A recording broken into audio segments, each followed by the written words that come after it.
Two of the men convicted in Crystal Rogers' murder are expected to learn their punishment tomorrow. WDRB's Valerie Chin explains the unanswered questions about the case and what happens next. A decade after Crystal Rogers disappeared, Brooks Houck and Joseph Lawson, it's not fair. It's not fair what they did.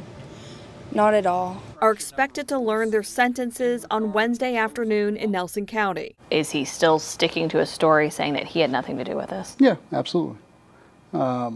And I think everybody, not just Joey, I think everybody's looking forward to having some finality to this, that's what we'll get out of the final sentencing, so that the next chapter can proceed, and that's when an appeal will be filed and it'll be put in the hands of an appellate court. WDRB sat down with Lawson's attorneys before he learns his fate. Houck's attorneys declined our request for an interview. Their sentencing was delayed from last month because of Lawson's ongoing health issues after a motorcycle crash in 2021.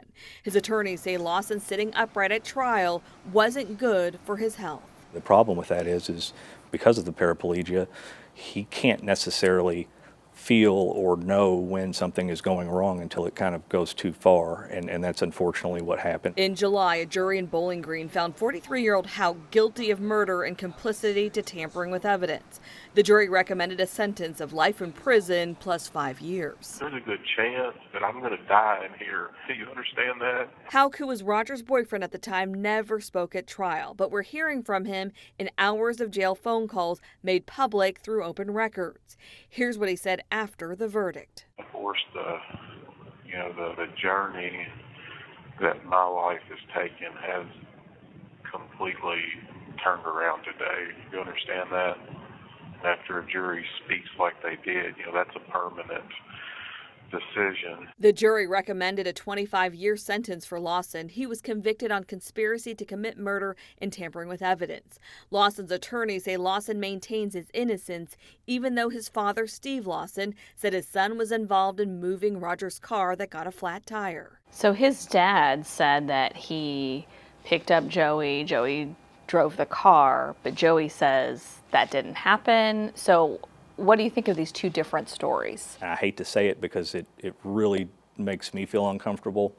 I believe that was a false confession by Steve Lawson. It was the product of very coercive interview tactics over the period of months, probably 40 hours or so in 2023 by KSP. Rogers, a 35-year-old mother of 5 from Nelson County, was last seen alive during the 4th of July weekend in 2015 with Houck. Days later, her car was found abandoned on the side of the Bluegrass Parkway.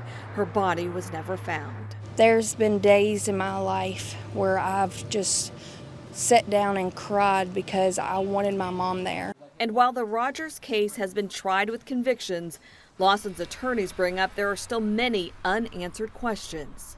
The biggest takeaway is Crystal Rogers' cell phone is in that car, and there's a fingerprint on there that doesn't belong to Joey Lawson, doesn't belong to Steve Lawson, doesn't belong to Brooks Houck or anybody related to them. Additionally, it doesn't belong to Crystal or anybody in her family. It is a complete 100% unknown fingerprint. And we've just convicted 3 people of this crime. They've got me in here laying down in a bed on a steel bunk bed, locked up in a concrete box, and I'm trying to hire lawyers that can help me fight my way out of this.